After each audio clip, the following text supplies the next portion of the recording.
Hi viewers, welcome to our channel. இன்னைக்கு பார்க்க போகிற கோயில் வந்து முத்துமலை முருகன் கோயிலுங்க. உங்களுக்கு நிறைய பேருக்கு தெரிஞ்சிருக்கும். உலகத்திலேயே மிக உயரமான சிலை முருகன் சிலை வந்து நம்மளோட சேலத்தில் தான் இருக்குன்ட்டு. சேலத்தில் எந்த இடத்துல இருக்குன்னு நிறைய பேருக்கு தெரியாது. நான் சொல்கிறேன், இது ஏத்தாப்பூர். ஓகேங்களா? நீங்கள் சேலம் டு ஆத்தூர் போகிற வழியில் முத்துமலை முருகன் கோயில் கேட்டிங்கன்னா ஸ்டாப் இருக்குங்க, இறக்கி விட்டுருவாங்க.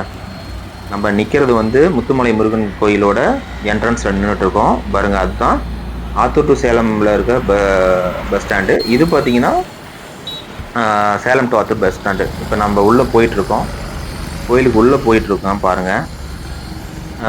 என்ட்ரன்ஸ் வந்து இதுதான் ஆர்ச்சு. முன்னாடி பார்த்தீங்கன்னா நிறைய கடைகள்லாம் இருக்கும். உங்களுக்கு நீங்கள் தேவையான பூஜை சாமான்கள் எல்லாம் வாங்கிக்கலாம் இங்கே. ஓகேவா? ரொம்ப அழகாக இருக்குங்க. இது வந்து 146 அடி உயரம் கொண்டது. அதாவது கீழே இருந்து மேலே அந்த எண்டு வரைக்கும் பார்த்தீங்கன்னா 146 அடி. இருக்கிறதுலேயே உலகத்திலேயே மிக உயரமான மலை அப்படின்னா இந்த கோயில் தான். சரிங்களா? ஸோ நீங்கள் உள்ளே வந்தவுடனே உங்களுக்கு நிறைய கடைகள் இருக்கும். இப்போ நம்ம உள்ளே தான் போயிட்டுருக்கோம். பாருங்கள் எவ்வளோ அழகாக இருக்குது பாருங்கள். நீங்கள் இந்த என்ட்ரன்ஸ் வரும்போதே நீங்கள் ஒரு வைப் ஃபீல் பண்ணுவீங்க, ஷூராக சொல்கிறேன். இது வந்து உலகத்திலே ரொம்ப ஒரு பிரசித்தி பெற்ற கோயில். உள்ள இருக்க மூலவர் சாமி பார்த்தீங்கன்னா சுப்பிரமணியர்.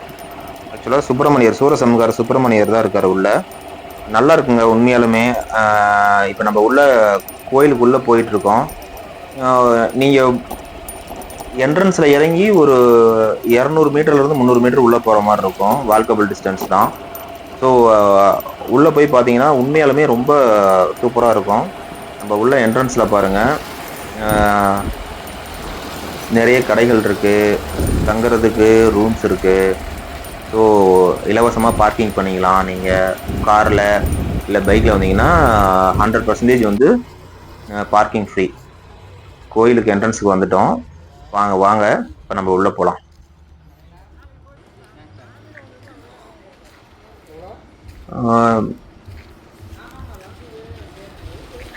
உள்ளே பார்த்தீங்கன்னா நிறைய கடைகள் இருக்குங்க. அதே மாதிரி பார்க்கிங் ஏரியா கூட ரொம்ப பெருசுங்க. நான் பார்த்தோன்னே ரொம்ப ஆச்சரியப்பட்டு போயிட்டேன். ஏன்னா நீங்கள் உள்ள என்ட்ரன்ஸில் வந்து ஒரு சில கோயில்கள்லாம் போனீங்கன்னா உங்களுக்கு இடமே இருக்காது, பார்க்கிங் பிரச்சனை அது இதுன்னு ஏகப்பட்ட பிரச்சனை வரும். ஆனால் இங்கே அந்த எந்த பிரச்சனையும் கிடையாது. உங்களுக்கு என்ட்ரன்ஸ்லேயே பார்த்தீங்கன்னா முன்னாடியே வந்து பார்க்கிங்க்கு நிறைய ஸ்பேஸ் விட்டுருக்காங்க. ஆல்மோஸ்ட் அதே பார்த்தீங்கன்னா பெரிய ஏரியா பாருங்க. உள்ளேருந்து வருது இல்லை, டூ வீலர் வருது இல்லை, அதுதான் பார்க்கிங் ஏரியா. உள்ளே போகணும். நான் வாக்கிங் வந்ததுனால நான் அதை காமிக்க முடியல. முன்னாடி போகிறேன் பாருங்கள். உள்ள என்ட்ரன்ஸில் வந்தோடனே ஃபஸ்ட்டு கட்டிங்கே இதுதான், பார்க்கிங் ஏரியா தான். தெரியுதுங்களா? போர்டு வச்சுருக்காங்க. இப்போ வாங்க கோயிலுக்கு முன்னாடி போகலாம் வாங்க.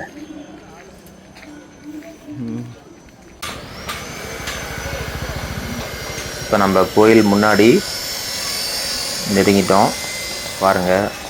கடைகள்லாம் எல்லாமே இருக்குது. இதுதான் கோயிலோட நுழைவாயில். இங்கேருந்து பார்த்தீங்கன்னாவே ரொம்ப சூப்பராக இருக்குங்க. இந்த சிலை பார்த்தீங்கன்னா ரொம்ப பெருசு, நல்ல சூப்பராக வியூ இருக்கும். ஃபோட்டோ எடுக்கிறவங்கெல்லாம் இங்கே தான் நின்று எடுத்துப்பாங்க. இந்த இடத்துல நின்று எடுத்தீங்கன்னா ரொம்ப கிளியர் வியூவாக இருக்கும். ஸோ மூலவர் வந்து உள்ளே போகணும். நம்ம ரைட்டில் ஒரு வழி இருக்கும், போயிட்டு ஒரு 100 மீட்டர் தான் உள்ளே போனீங்கன்னா உள்ளே போகிறதுக்கு வழி இருக்குது. இந்த சிலை இருக்குல்ல, இந்த சிலைக்கு கீழே அப்படியே வந்து கோயில் இருக்குது. உள்ளே நம்ம ஃப்ரீ தரிசனமும் இருக்குது. பர் பர்சன் 50 ரூபான்னு நினைக்கிறேன். டோக்கன் சிஸ்டமும் இருக்குது. ஸோ நீங்கள் எப்படி பார்க்க விருப்பப்படுறீங்களோ அந்த மாதிரி பார்த்துக்கலாம். பாருங்கள், இங்கேயே முன்னாடியே போர்டு வச்சுருக்காங்களா, கோவிலுக்கு செல்லும் வழி. வாங்க இப்போ நம்ம உள்ளே போகலாம்.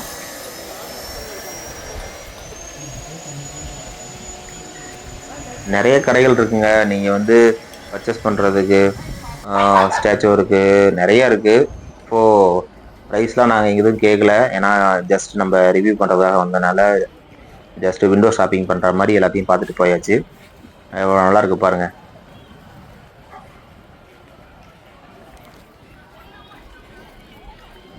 ஸோ இதுதான் இங்கே பாருங்களேன். ரூம்ஸ் யாருக்காவது தேவைப்பட்டதுன்னா நீங்கள் இங்கேயே கூட வந்து ஸ்டே பண்ணிக்கலாம். முதல் நாள் வந்துட்டு இருந்துட்டு சுற்றி பார்க்குறதுக்கு ரூம்ஸும் இருக்குது. மேபி 1000 to 1500 தான் சார்ஜ் பண்ணுறாங்கன்னு நினைக்கிறேன். நாங்கள் எதுவும் கேட்கல. ஸோ நீங்கள் வந்தால் கேட்டுட்டு அதுக்கப்புறம் ரூம் எடுத்துக்கோங்க, ஓகேவா? இப்போ நம்ம மூலவர் சன்னிதானத்துக்கு போக போகிறோம், பாருங்க.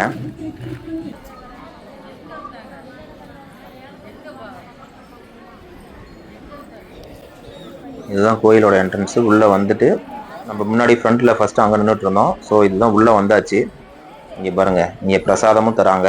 நீங்கள் கோயிலுக்கு முடிச்சுட்டு வந்து பிரசாதம் வாங்கிட்டு ஒரு கொஞ்சம் நேரம் உட்காந்துருந்துட்டு பீஸ்ஃபுல்லாக ரெண்டு வரலாம். ஸோ அந்த பேக் சைடில் தெரியுதுங்களா மலை? ஸோ அதுதான் வந்து முத்துமலை. இப்போ நான் காமிச்சேன்ல இந்த டவர், இந்த டவரில் மேலே போகிறதுக்கும் சார்ஜ் பண்ணுறாங்க, 100 rupees per person. ஸோ நீங்கள் மேலே போய் பார்க்குறதுக்கும் அலோவ் பண்ணுவாங்க. கீழே வந்து லிஃப்ட் இருக்குது. ஸோ நீங்கள் போய் பார்க்குறதா இருந்தால் கீழே லிஃப்ட்டுக்கு தனியாக சார்ஜ் பண்ணுவாங்க, 100 rupees சார்ஜ் பண்ணுவாங்க ஷூராக. நான் போகும்போது 100 rupees இருந்தது. நீங்கள் போகும்போது எவ்வளோன்னு விசாரிச்சுட்டு பே பண்ணிட்டு போங்க. இதுதான் முருகன் சிலை. இங்கே பாருங்கள் எவ்வளோ அழகாக இருக்குது பார்த்தீங்களா? நான் ஜூம் பண்ணி காமிக்கிறேன் பாருங்கள். ஸோ கீழே உங்களுக்கு பார்த்தீங்கன்னா உங்களுக்கு மூலவர் சன்னிதானம் இருக்குது. நான் இந்த சிலையை உங்களுக்கு காமிக்கிறதுன்றதுனால முன்னாடியே இருந்து நான் உங்களுக்கு எடுத்து வியூ காமிச்சிருக்கேன். பாருங்கள் எவ்வளோ அழகாக இருக்குன்னு பாருங்களேன். ஸோ நான் ஃபஸ்ட் டைம் இப்போ தான் ரிவ்யூ பண்ணி வீடியோ போடுறேன். ஸோ ஏதாவது மிஸ்டேக் பண்ணியிருந்தா so sorry. So first time review பண்ணுறதுனால எனக்கு நான் ஒரு சில விஷயங்களை விட்டுருக்கலாம். ஸோ நீங்கள் ஏதாவது இருந்ததுன்னா கமெண்டில் போஸ்ட் பண்ணுங்கள், ஓகேவா? தேங்க்யூ வியூவர்ஸ், தேங்க்யூ ஃபார் வாட்சிங். சப்ஸ்கிரைப் பண்ணிடுங்க.